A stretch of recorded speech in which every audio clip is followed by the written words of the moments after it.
婚林大埤上义社区旧地名叫做柳树卡。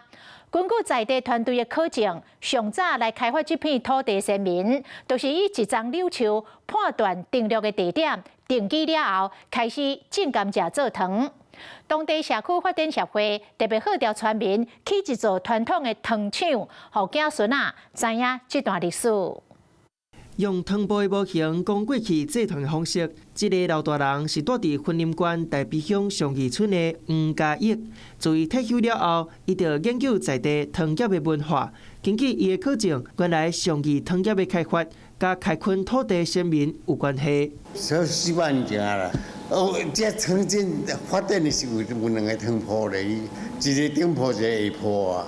听到老大人讲这个故事，过去捌做上义社区发展协会理事长的王显民，伊就招村里的民众到阵伫社区内底起一间传统汤煲。我就请咱这庄内这耆老看要来做啥物好常咧，大家安尼研究讲咱照以前都拢种甘蔗，有汤铺来起一个汤铺好。